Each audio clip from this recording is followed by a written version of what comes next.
these truths to be self-evident. That all men are created equal. As a member of Congress, I get to have a lot of really interesting people in the office, experts on what they're talking about. This is the podcast for insights into the issues. China, bioterrorism, Medicare for all, in-depth discussions. Breaking it down into simple terms. We hold these truths. We hold these truths. With Dan Crenshaw. The Eagle has landed. Hey, welcome back, everybody. So we continue to witness a concerted effort by progressives to rewrite history. The left has decided they must convince you that our nation is irredeemably flawed in order to push their radical change. As one example, the Democrat National Committee's website claims that for more than 200 years, our party has led the fight for civil rights. Now, what could be wrong with that? Well, for starters, the Republican Party is the party of Lincoln, who fought to abolish slavery. And in 1964, many Democrats in the Senate attempted to filibuster and defeat the Civil Rights Act. Senate Minority Leader Everett Dirksen from Illinois, a Republican, was a key reason the bill passed over Democrat objections. So it's important for anyone who is interested in policy to also be well-versed in history. By studying history, we can learn from our nation's travails and avoid progressives' efforts to mislead us. Fortunately, we have good, smart people who help enlighten us about that history. Today, we're joined by Fox News' Brian Kilmeade, host of Fox and Friends and a very gifted writer on American history. He's published numerous best-selling books. And Brian, thanks for being here and helping us shed light on the history of the Civil War era and the complexities of that era.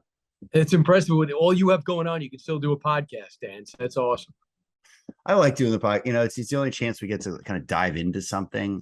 Social media is basically just relegated to 30-second reels and memes at this point. So if you want to get any ideas out there, you got to do a podcast or op-ed. And, you know, we still enjoy doing it. Probably don't do as many as I would like, but it's, you know, it is what it is. Yeah. You've written a lot of books on this, on history in general. I don't know if people know that about you. I probably see you on Fox all the time, but you've written George Washington's Secret Six, Thomas Jefferson and the Tripoli Pirates, Andrew Jackson and the Miracle of New Orleans. You're the author of Sam Houston and the Alamo Avengers. You know your history. How did you? I'm actually just curious how you even got to that point. Were you a history major in college? Are you the one history major in college that has done something? Well, I majored in communications because this is what I wanted to do, and I minored in political science. And along the way, in college, you know, I didn't. Where did you go? Harvard or was it Yale? Did you go Harvard? Well, I went to Tufts undergrad. That's Harvard safety school. I did Harvard masters. Yeah. Masters. Yeah, it's awesome. So one thing I had at LIU on Long Island, I had this great political science department. I had these two professors in particular. Also, I had these great social studies teachers that I'm still in touch with, by the way. My junior high school, my 8th grade social studies teacher in junior high school was still in touch. And they just brought it to life. And I was always interested, never good in math and science. And these political science teachers would never just say, hey, this is what happened. This is how you set up a government. This is what the Soviet Union did. And this guy would just go in and talk about history and how easily things could have changed. And he just brought it to life without rolling a documentary. Mm-hmm. And that made me want to read more. So when I had free time, I don't golf. When I was done playing soccer in college, I didn't want to play anymore. I was done. So my hobby was, when I wasn't working out, would be to read a history book to get away from news. And I started doing sports. And then when Bill O'Reilly started writing history books, I thought, wow, you know, Lincoln, John Wilkes Booth kills Lincoln, chasing. And I'm like, well, you know, it's an interesting story, and they'll buy it because Bill O'Reilly's famous. But I read the book and it was fantastic. And I read the next one, it was fantastic. And it tells the story in a compelling way. Leaves some of the detail out that guys from Harvard and Yale love to impress each other with, and keeps to the facts. Yeah. And I told Bill, I got this one story and I've been working on it forever. It's about George Washington's spies, and it's from where we grew up. And he had no idea about it. He didn't know that Washington set up a spy ring after New York was occupied. They had no experience. They learned everything in the middle of a war. Normally, you go to the CIA and train for months before you'd even think about joining a mission for this. But they learned about dead drops, encryption. They set up their own code. What they had to do in terms of cover stories is stunning. Nathan Hale was the first. He was hung right away, failed spy. So he said, do it. He helped me out through it. It publishes, it sells really well. And then they want you to go do another. I said, I'm interested in the war on terror. You fought it. I studied it and covered it. So they always say, with perspective, you probably heard this, Jefferson was the first one to take on Islamic extremism. So when I went to the Jefferson Library, the University of Virginia, there's only a handful of guys who know about this war, and they couldn't have been more helpful.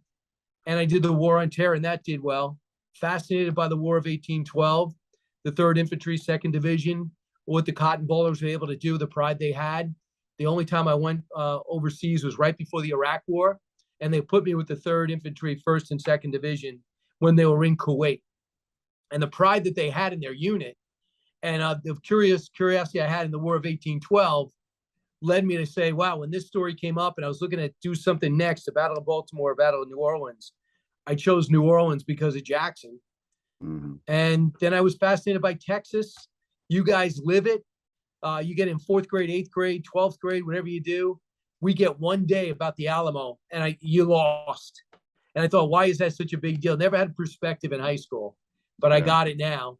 And that led me to Sam Houston, the guy that should have been president, but just didn't. And then I got to this one, President of Freedom Fighters, who each time was almost a different journey. It's really cool. And I'm sure people are wondering, like, how do you have time to write all this? Because history books require quite a bit of research. Yeah. And you got a full-time job, just trying to follow the news of the day. I mean, it's just essentially the job at Fox. You got to be able to follow the news of the day, that properly analyze it, and then express it and communicate it. That's a full-time job.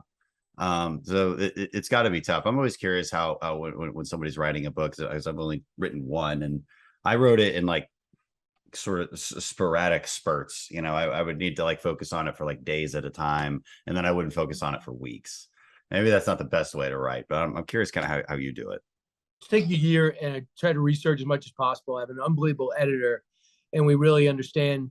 The first thing I do is, before I pitch the story, I thoroughly research it in order to sell it. But I don't want to sell the book company on anything they're not on board with, because I want everybody agreement that it's going to sell.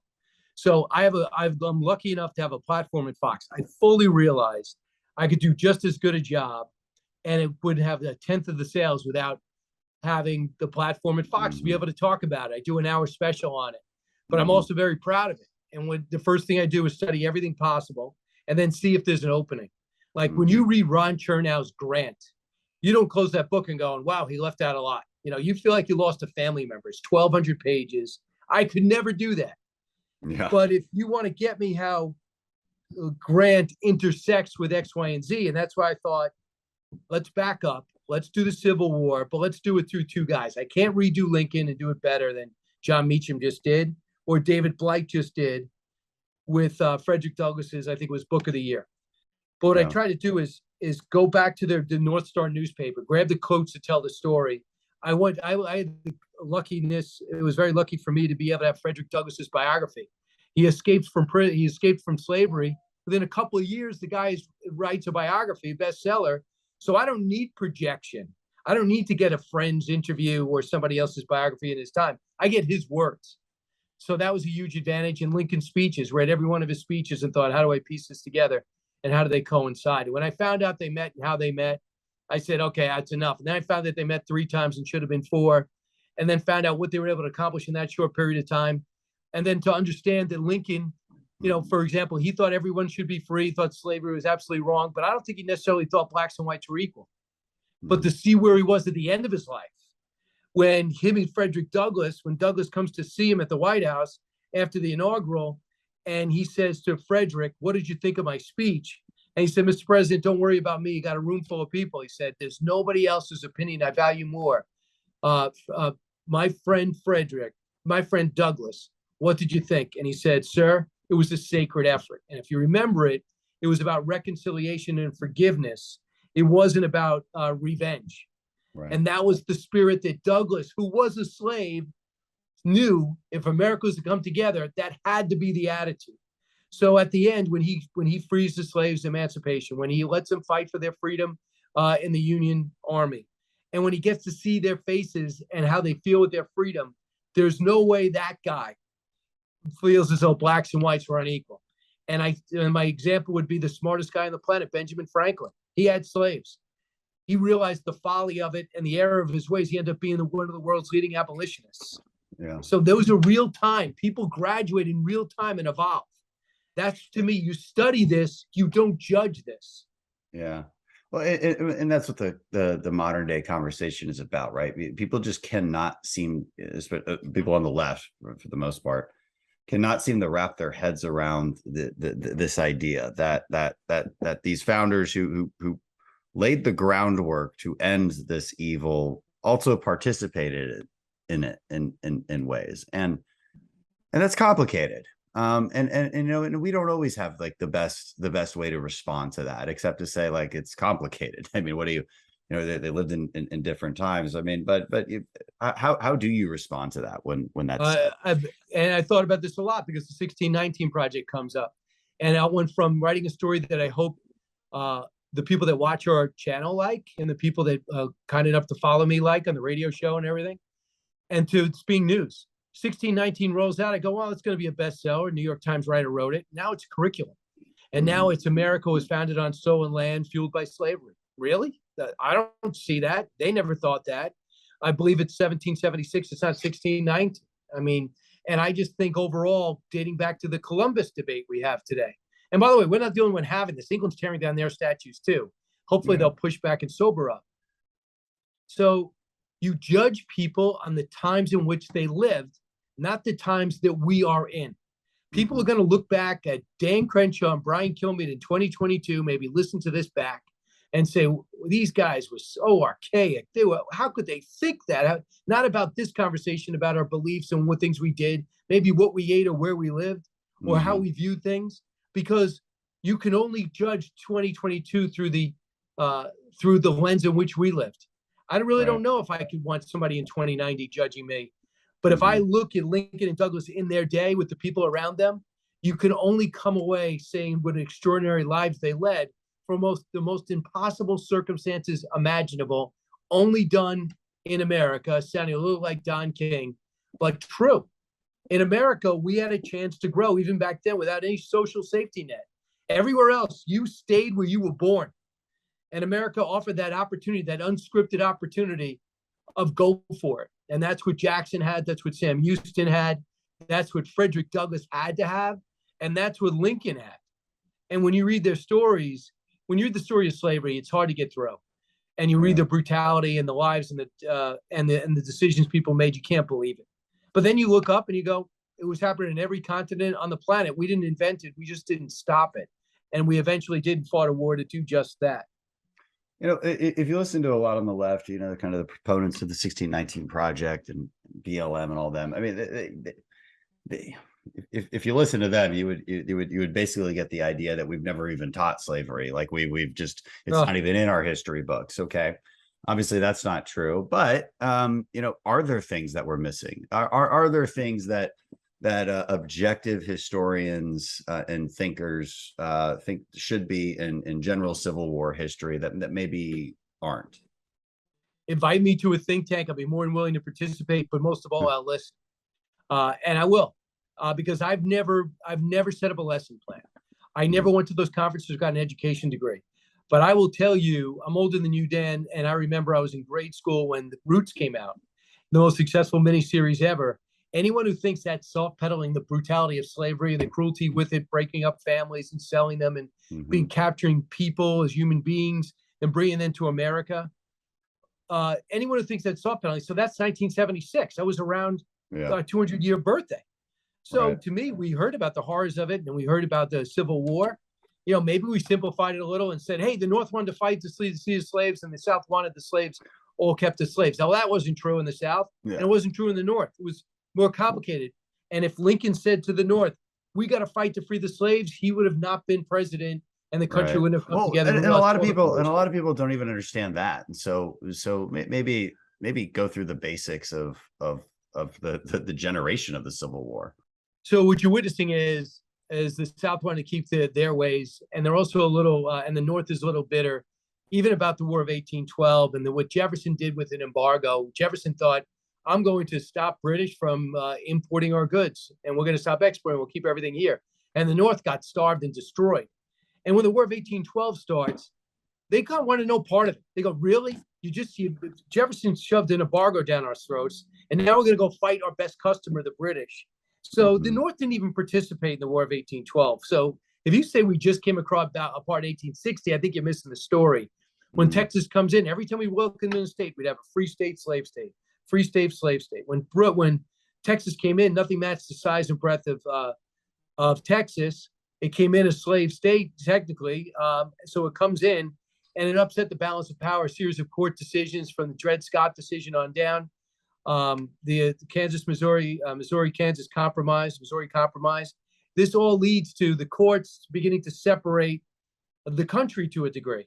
Now, the North, only 3% of the Black population was in the North. So when you talk about slavery, without communication like we're experiencing now in our iPhones and telephones and television, you really can easily live your life in your town and your farm and not see much else. So slavery was something that happened elsewhere, unless you travel down the Mississippi like Lincoln did a little bit. But pretty much you could live a life where you knew it existed, but it wasn't in your face, which made it so extraordinary when a new escaped fugitive slave named Frederick Douglass, he started off Frederick Bailey, goes free. He learned to read and write. He had a voracious hunger to learn. He sought to go to an abolitionist meeting, hears everyone talk, mostly white, and he decides to take his shirt off and see the whip burns on his back and say, I was a slave. I know the reality. This is our reality. There's a hush across the room. And until you have that experience back then, the way I understand it, it doesn't really reel. But when the North fights, it's to make our country whole again. They broke the Constitution by seceding. So we got to put the country back together again. If Lincoln turns around and says, you're fighting for slaves, well, Maryland's half slave, half free. Goodbye. Delaware, slave, half free. That's a problem. All the border states leave. The last thing Lincoln wanted was Maryland to flip and have an enemy at his doorstep. He's already dealing with Virginia. So West Virginia breaks off, and we know what happens there. They're part of the Northern, the Union Army. Virginia does its thing under Robert E. Lee. They think they're keeping up Washington's legacy, if you listen to some of those interviews. And they fight and they clash, and the North's supposed to steamroll, and famously they didn't. When they start turning things around, it was really when they allowed African Americans to fight for their freedom. And it went from Lincoln saying, take your time, we'll do colonization, ask the blacks to leave, to, my goodness, give them guns, give them uniforms, let them fight. And Douglas says, give them equal pay. And they fight so valiantly and so brilliantly and so so courageously that they win people over just by their actions and the trust that they build. But it wasn't there then. 2 years in, it was absolutely there. So when the North wins, it's if you put down your gun, pledge allegiance, welcome back. And that is why all these overtures to the South to welcome them back in, it wasn't to assuage, it was to reconcile. Listen, we need to become a country again. We need to turn the page. This is the new reality. And sadly, our new reality was not led by a peacetime Abraham Lincoln, who possibly would have run for a third term. He would have been at his best in peace, in my humble opinion. But we had Andrew Johnson, who was a racist, had no interest in what happened in the South. He let you guys, you can go back to what you were doing. You had Confederates acting as cops, hanging African Americans because they wanted to vote or be free or be treated equally. So all that stuff, to a degree, wouldn't have happened if you had Grant, Douglas, and Lincoln together. That's why I think that John Wilkes Booth did more damage than any single human being, including bin Laden, than anybody else in American history. That's a pretty interesting point, and it could very well be true. So I mean, why would the South? I mean, because obviously not everyone who was willing to die for the cause of the South owned slaves, Right? And like you said, the reasons are more complicated. But like, why? It's still even difficult for me to understand their motivations, and to get to this point. So like, what is it in layman's terms? In layman's terms, it's this. I have a farm. My business plan includes free labor. And I will go underneath and I won't survive without it. So the North and the federal government was willing to pay to free these people and make them economically whole. Yeah. And it just didn't work. And after what about the Southerners that didn't own slaves? Like, what was their reason? They were fighting for Southern pride. And I can't do the history of the Confederacy, but as I did a special with Tim Scott and Lindsey Graham. I did a special on the book, and we went down to, I forgot the name of the park, but it overlooks Fort Sumter. Right there's for the 54th Infantry, the all-black infantry that Denzel Washington made famous in glory. And there's plaques for them. And he looked up and he said, there was a Confederate statue. And he said, they were wrong. It doesn't mean they're a terrible person. They were people of their times. They were wrong. We could debate on taking the statue down, but these guys were right. And the South had to, and it turns out America had to fight our way to progress. But we weren't the only ones holding slaves still. Brazil had more than anybody else. Europe was just before us. And, the Somerset Agreement.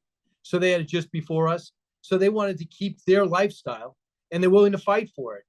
And so much as that you won't tell us what to do, we're Americans. Mm-hmm. That's a little bit of the attitude.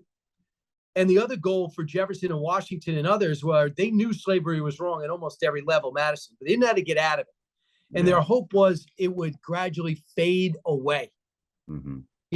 And even though Adams would say, how could you own slaves? It's horrific and all that stuff. And the comeback would be in layman's terms, well, you don't need them. It's easy for you to sit in a city and say, why do you have slaves, Alexander Hamilton? But if you lived on a farm, brought up on a farm, and had to sustain that farm to support your family, are you going to just let everybody free? Yeah. And that is the fundamental the attitude in 2022, just to summarize, but not to diminish the inhumanity and cruelty that was involved in it. But you see in their writings, Jefferson and Madison and Washington wrestling over this, but they didn't invent it. They were born into it. Right. So they end up fighting. They end up fighting this out. But Sam Houston too is another reason why he was not a perfect guy, but pretty special. Is he's governor of Texas, and the war's about to start. And he said, "Don't go in this war. You're going to lose. The North is going to beat you, and we're going to kill each other, and we're going to use all our treasure, our next generation of Americans." And they voted. The legislature voted to join the war and join the South. When Houston says, I'm going to stay out of it, Lincoln contacted him. And Lincoln said, hey, Sam, if you stay out of it, I'll provide you soldiers to protect you and all those others. Just stay out of it. When he said, I want to stay out of it, and the legislature overruled him, he said, I quit. And he went back to his ranch. So there were people that said what you just said, Dan. What the hell are we doing? Right. But they were overwhelmed. Yeah, and it's like anything, and it's like any kind of historical moment. There's things that lead up to it, and those things are years in the making. And it's complicated to say the least. I mean, it's a fascinating story, and I'm glad you write these books, Brian. I know we said about 20 minutes. I think we're basically at that time. Maybe one more question I had for you though was, is the book purely just an objective analysis, or do you kind of combat some of the counter narratives that we see from Howard Zinn and 1619 Project, and trying to correct some narratives that we've seen lately? I appreciate that question. So number one, in the paperback, you always try to add something, as you know. And what I tried to add is I brought in the news. I think the monument, the Freedom Monument that Lincoln says, Lincoln standing over an African-American breaking free of chains. And there was a riot during the George Floyd riots. They wanted to rip that statue down. So just so you know, to give context to this story, 10 years after his death, they dedicated that monument. You know who they asked to dedicate it? Frederick Douglass, not Ulysses S. Grant, the president. Why? Because they were seen as one, and they were seen as a dynamic duo. And he gave that speech, and he said, Lincoln was special, but he was more of a white man's president than more than their adopted child. But he said that Lincoln, if he went as fast as I wanted him to go, he would have had no country. But being that he went, the pace he went, which was too slow for me, was the perfect pace in which to do exactly what he did. So he realized that Lincoln was right, because it's easier to be an activist than it is to be a president. Yep. And we live that today. They wanted to take it down. And Douglass did not love the statue design, but it was paid for by emancipated slaves, by Charlotte Scott.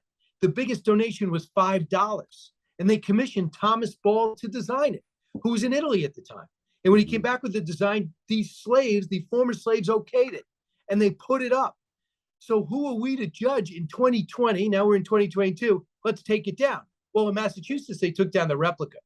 The Frederick Douglass family said, I have an idea. Why don't you just put a statue of my great-great-great-grandfather and have him read the speech in the foreground? And I love that idea. And then they ripped, when the George Floyd riots were raging, they actually ripped in Rochester, New York, Douglas's statue out of the ground. And I'm thinking to myself, you should be building another statue to Douglas. He's not the problem. So I just Crazy. I wove that real stuff to it. And all I could tell you is Douglas wanted to be an American. Yeah. He wanted to be an American. He could have went to Europe and lived like a king. They knew him in Ireland, and we now know as Germany and England. Everywhere he spoke, he was worshipped. He said, no, I'm gonna make America better. He could have lived a rich life in the North, but he wanted to emancipate the slaves.